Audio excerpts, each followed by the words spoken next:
नमस्कार, मैं Priyanshu Chaturvedi, news 18 Hindi original पर आप सभी का स्वागत है। कई महीनों की चेतावनी के बाद नेटफ्लिक्स ने यूजर पासवर्ड शेयरिंग पर अब बड़ा कदम उठाया।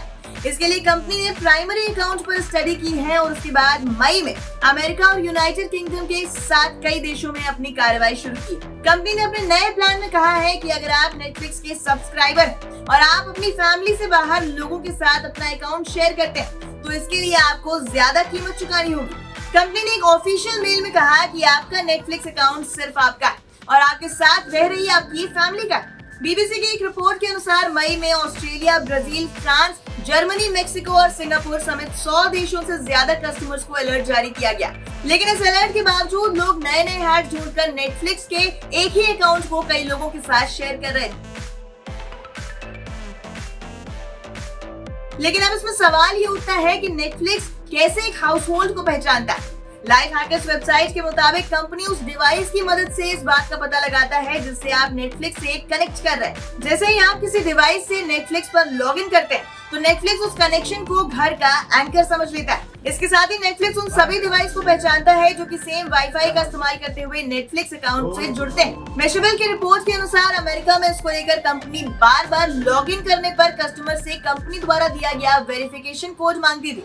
ये एक आसान तरीका था उन अकाउंट होल्डर्स के लिए जो कि अपने घर से बाहर कहीं पर नेटफ्लिक्स का इस्तेमाल करना चाहते थे। लेकिन वेबसाइट के अनुसार उस वक्त लोगों ने प्राइमरी अकाउंट होल्डर से कोड मांगना ही शुरू कर दिया था। लेकिन लाइफ हैकर्स के अनुसार अब ऐसा नहीं किया जा सकेगा।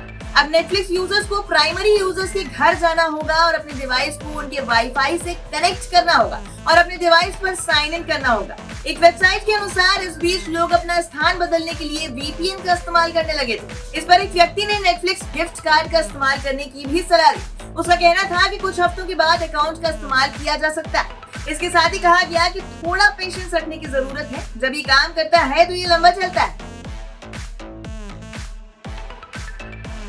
अब आते हैं खबर के मेन जेस्ट पर। वो ये है कि नेटफ्लिक्स पासवर्ड शेयरिंग पर क्यों इतना जोर दे रहा है। तो इसका जवाब है कि रेवेन्यू बढ़ाने के लिए। इस अकाउंट शेयरिंग इनिशिएटिव से कंपनी को ज्यादा पेइंग मेंबर्स मिलेंगे जिससे कि लॉन्ग टर्म में नेटफ्लिक्स को ग्रो करने में आसानी होगी। बता दें, नेटफ्लिक्स ने 2023 में कहा था कि 100 मिलियन से ज्यादा ऐसे परिवार हैं जो कि अकाउंट शेयरिंग कर रहे हैं और इसका असर कंपनी की ग्रोथ पर पड़ रहा है। इसी के साथ इसका असर पिछले साल नेटफ्लिक्स के डेवलपमेंट पर भी पड़ा।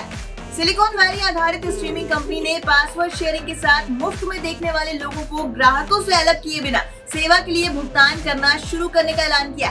स्ट्रीमिंग टेलीविजन कंपनी ने हाल ही में बताया है कि उसने यूजर एक्सपीरियंस को बेहतर बनाने के लिए पासवर्ड शेयरिंग करने पर रोक लगाने में देर की है। इसी के साथ कंपनी ने कहा है कि इस बात का हमेशा पूरा ध्यान रखा गया है कि यूजर्स के पास घर से दूर या टैबलेट, टीवी या स्मार्टफोन जैसे गैजेट्स पर बिना किसी रुकावट के इसका इस्तेमाल किया जा सके। अप्रैल महीने में नेटफ्लिक्स ने इस बात का ऐलान किया था कि यूजर्स की संख्या में काफी इजाफा हुआ।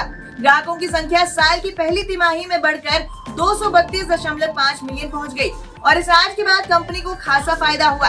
अपने नए प्रेजेंटेशन में कंपनी ने अपने एडवर्टाइजर से कहा कि इस आज के बाद सब्सक्राइबर्स की संख्या कुल मिलाकर 5 मिलियन पहुंच गई। इनसाइडर इंटेलिजेंस ने इस बात का अनुमान लगाते हुए कहा है कि पहली बार अमेरिकी युवा इस साल टीवी देखने की तुलना में नेटफ्लिक्स, टिकटॉक और यूट्यूब जैसे प्लेटफॉर्म्स पर डिजिटल वीडियो देखने में ज्यादा समय बिताएगा। मार्केट ट्रैकर को उम्मीद है कि लीनियर टीवी पहली बार आधे से कम समय तक देखा जाएगा। आपको कैसी लगी हमारी खबर, हमें कमेंट सेक्शन में जरूर बताएं। ऐसे ही और खबरों के लिए देखते रहें न्यूज़ 18 हिंदी ओरिजिनल।